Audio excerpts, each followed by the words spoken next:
जी हाँ दोस्तों, हम लोगों ने इस रिकैप या लास्ट वीडियो में देखा था कि कौन कौन से आइसोमर्स है, कन्फर्मेशनल आइसोमर्स एन ब्यूटेन के, और वो किस तरीके से सीसी बॉन्ड रोटेशन से फॉर्म करता है।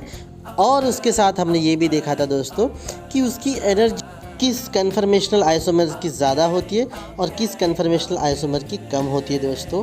तो उसी को हम लोग आगे करते हैं और थोड़ा सा ज़्यादा नज़रिया डालते हैं हम एनर्जी के कॉन्सेप्ट पे, जो कि हम पहले ही ले चुके हैं। तो सबसे पहले मैं आपको 3 डायमेंशनल मॉलिक्यूल बताता हूँ और फिर हम लेते हैं एनर्जी कॉन्सेप्ट के बारे में ज़्यादा इन्फॉर्मेशन। तो दोस्तों अभी आपके सामने जो ये दिखाई दे रहा है Newman projection, this is the anti position, this is what anti position. ये देखिए आप, ये आपका सॉहर्स प्रोजेक्शन, ये आपका न्यूमैन प्रोजेक्शन। सो आप देख सकते हैं दिस इज द एंटी, दो मिथिल ग्रुप एग्जैक्टली अपोजिट है, तो दो मिथिल ग्रुप की वजह से, अपोजिट होने की वजह से क्राउडिंग कम होगा एंड व्हाट रिपल्शन कम होगा, तो हाईली स्टेबल लीस्ट एनर्जी। ये जो एंटी पोजीशन है ये इसकी सबसे कम एनर्जी होगी और क्या होगा, ये मोस्ट स्टेबल होगा दोस्तों, क्योंकि जो दो मिथिल ग्रुप है एग्जैक्टली अपोजिट है एक दूसरे को। अब देखिए हम क्या करते हैं इस एंटी पोजीशन से, ये एंटी पोजीशन 60 डिग्री रोटेशन करते हैं दोस्तों, 60 डिग्री रोटेशन करते हैं। ये देखिए 60 degree rotation, this is what 60 degree rotation, ये आप देख सकते हैं 60 डिग्री रोटेशन। अब इस 60 डिग्री रोटेशन की वजह से क्या हो गया, ये दोनों नज़दीक आए, this is the gauche position, this is what gauche. आप इधर से ले सकते हो दोस्तों या फिर इधर से स्टार्ट कर सकते हो। एक कंप्लीट सर्कुलर हमको लेना है, एक कंप्लीट सर्कल हमको लेना है दोस्तों, ठीक है। तो चलिए मैं फिर से इधर ले लेता हूँ। तो ये जो गाउचे है, गाउचे में क्या हो रहा है दोस्तों, गाउचे में ये दोनों नज़दीक आ रहे हैं CH3 CH3, तो रिपल्शन बढ़ेगा, इनकी क्या होगी, स्टेबिलिटी कम होगी, एनर्जी ज़्यादा स्टेबिलिटी कम। अब जो पहले का जो था एंटी पोजीशन, इसको हम क्या कहते हैं, इस एंटी पोजीशन को कंप्लीटली स्टैगर्ड भी कहेंगे दोस्तों। क्या कहेंगे हम इसको, कंप्लीटली स्टैगर्ड भी कहेंगे। क्यों कंप्लीटली स्टैगर्ड कहेंगे, इन एक्चुअल दोस्तों ये जो दो है थोड़े सा, एक्चुअली ये जो दो हाइड्रोजन है मॉलिक्यूल सही तरीके से बना नहीं है, थोड़ा और नीचे चाहिए, और पीछे के जो दो हाइड्रोजन आपको दिख रहे हैं थोड़े ऊपर चाहिए थे। तो ये एंटी पोजीशन है, कंप्लीटली स्टैगर्ड पोजीशन है, इसके वजह से क्या है, ये बहुत ज़्यादा स्टेबल है। याद रखिए, staggered conformations are more stable than the eclipsed conformations. अब दोस्तों 60 में क्या आ गया, ये gauche, 60 degree rotation gauche position. अब ये जो गाउचे पोजीशन है, गाउचे पोजीशन मतलब दो CH3 नज़दीक आ रहे हैं तो स्टेबिलिटी थोड़ी कम हो जाएगी। उसके बाद फिर से 60 डिग्री का रोटेशन करते हैं, तो देखिए ये CH3 इस हाइड्रोजन के साथ, CH3 हाइड्रोजन के साथ पैरेलल आ गए हैं। अब ये दोनों पैरेलल आने की वजह से क्या होगा, this is what which position, eclipsed. लेकिन दोस्तों इसको हम पार्शियली इक्लिप्स्ड कहेंगे। क्यों पार्शियली इक्लिप्स्ड कहेंगे, इसका रीज़न ये है कि इस CH3, जब ये CH3 उस CH3 के साथ आएगा तो वो कंप्लीटली इक्लिप्स्ड होगा। अभी पार्शियली इक्लिप्स्ड है क्योंकि जो बॉन्ड्स है, दोनों कार्बन के बॉन्ड है, अब वो एक लाइन में है, पैरेलल है, बट CH3 एग्जैक्टली नहीं, इसलिए क्या है, ये इक्लिप्स्ड पोजीशन है बट पार्शियली इक्लिप्स्ड है। Let we do again the 60 degree rotation. अब फिर से 60 डिग्री रोटेशन करते हैं, तो 60 डिग्री रोटेशन में क्या हुआ दोस्तों, 60 डिग्री रोटेशन में फिर से अब ये क्या हो गया, गाउचे पोजीशन में आ गया। This CH3 and this CH3, ये दोनों गाउचे पोजीशन में आ गए। अब ये दोनों अगर गाउचे पोजीशन में आ गए तो फिर क्या हो गया, रिपल्शन और बढ़ गया, ये और ज़्यादा अनस्टेबल हो गया। हम एंटी से पैरेलल में आ रहे हैं, मतलब कंप्लीटली स्टैगर्ड से कंप्लीटली इक्लिप्स में आ रहे हैं। अब अगर फिर से हम इसको 60 डिग्री का रोटेशन करते हैं तो क्या होगा दोस्तों, ये जो दो CH3 है पैरेलल आ गए हैं, this is what completely eclipsed position, इसको हम कंप्लीटली इक्लिप्स पोजीशन कहेंगे। और ये हाई एनर्जेटिक होगा क्योंकि दो CH3 में बहुत ज़्यादा रिपल्शन है, CH3 में बहुत ज़्यादा रिपल्शन है, इसलिए क्या होगा दोस्तों, इनकी एनर्जी बहुत ज़्यादा होगी, स्टेबिलिटी बहुत कम होगी, and this is what, this is the completely eclipsed position. चलिए हम लोग एक बार रिकैप ले लेते हैं दोस्तों। This is what completely eclipse position, completely eclipse, gauche उससे थोड़ा ज़्यादा स्टेबल, हम रिवर्स ले रहे हैं अभी। अब ये यहाँ पे आ गया, this is what partially eclipsed, partially staggered, partially, ये अब क्या हो गया, स्टैगर्ड, लेकिन कंप्लीटली स्टैगर्ड क्योंकि दोनों भी अपोजिट है, दोनों भी अपोजिट है।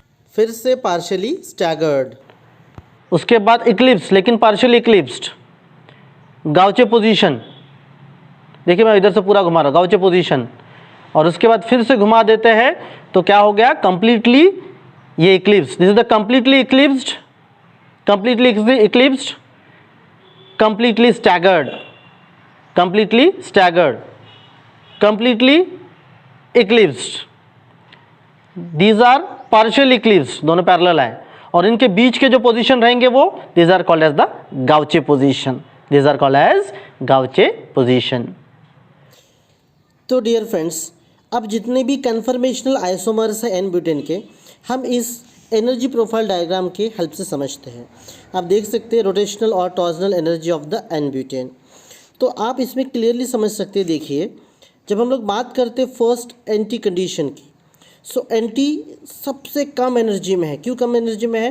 क्योंकि जो CH3 ग्रुप है, दो CH3 एक दूसरे के क्या है, अपोजिट में है। जब हम लोग बात करते हैं दोस्तों दो CH3 की, तो दो CH3 ग्रुप एक दूसरे के बिल्कुल क्या है, अपोजिट में है, इसलिए क्या है, देखिए एंटी पोजीशन सबसे ज़्यादा क्या है, स्टेबल है। वही जब क्या होता है, पार्शियल इक्लिप्स जो हो जाता है, पार्शियल इक्लिप्स मतलब दो पैरेलल आ जाएंगे, तो पार्शियल इक्लिप्स में देखिए एनर्जी 14.6 किलो जूल, मतलब इतनी ज़्यादा एनर्जी है, तो मतलब क्या होगी, अनस्टेबिलिटी बढ़ जाएगी, स्टेबिलिटी कम हो जाएगी। बट वही जब फिर से क्या होगा, गाउचे, मतलब दोनों एक सीधे लाइन में नहीं है, one bond is in between the other two, तो गाउचे कंडीशन में क्या होगा, फिर सिर्फ 3.8 किलो जूल एनर्जी होगी, और 3.8 किलो जूल एनर्जी मतलब बहुत कम है, तो स्टेबिलिटी थोड़ी सी बढ़ जाएगी। एनर्जी कम, देखिए पोटेंशियल एनर्जी डाउन हो गई, और इसके साथ साथ स्टेबिलिटी बढ़ गई। और जब हम बात करते हैं दोस्तों कि कंप्लीटली इक्लिप्स, मतलब जो दो CH3 है, वो दो CH3 क्या होंगे, बिल्कुल एक दूसरे के सीध में होंगे, पैरेलल होंगे, तो due to the crowding of those two CH3 group, repulsion increases, and due to the increasing repulsion stability decrease होगी, एनर्जी बहुत ज़्यादा पड़ेगी, that is 18.4 kilo joule energy. जब हम 180 का रोटेशन लेते हैं, देखिए नीचे रोटेशन पे 0 डिग्री पे एंटी, 60 डिग्री पे फिर पार्शियली इक्लिप्स्ड, 120 पे गाउचे, दोनों एक दूसरे के, ठीक है ना, गाउचे एक दूसरे के नज़दीक रहेंगे CH3, लेकिन एकदम बिल्कुल पैरेलल नहीं। और कोई भी गाउचे मतलब क्या है, स्टैगर्ड पोजीशन है, बट स्टैगर्ड में क्या है, एक दूसरे के नज़दीक है CH3, इसलिए गाउचे।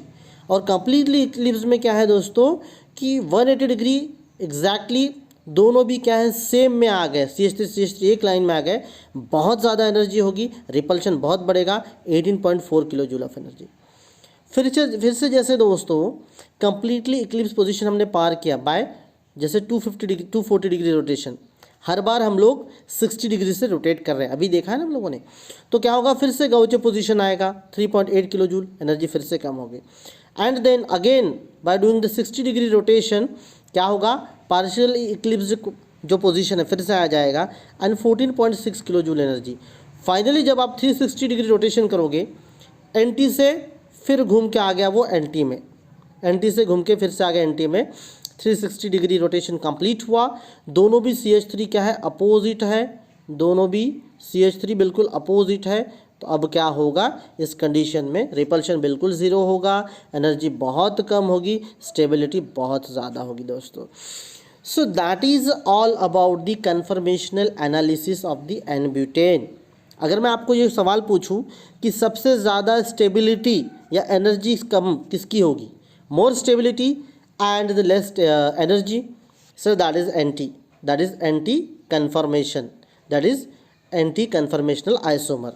So if I ask you the next question, किसकी सबसे ज़्यादा एनर्जी और लेस स्टेबिलिटी होगी, सर कंप्लीटली इक्लिप्स्ड पोजीशन, जिसमें दोनों भी CH3 बिल्कुल पैरेलल होंगे, एक सीन में होंगे, उनकी एनर्जी सबसे ज़्यादा होगी 18.4 किलो जूल, स्टेबिलिटी बहुत कम होगी। So dear friend, this is all about the conformational analysis of n butane. कोई भी डाउट है तो मुझे ज़रूर आप पूछ सकते हो व्हाट्सएप में, यूट्यूब के इस चैनल में कमेंट करके, और कभी भी मुझे आप फ़ोन कर सकते हो दोस्तों। डियर फ्रेंड्स, चलिए मिलते हैं नेक्स्ट वीडियो में, तब तक के लिए be happy, stay tune, bye bye, have a good day.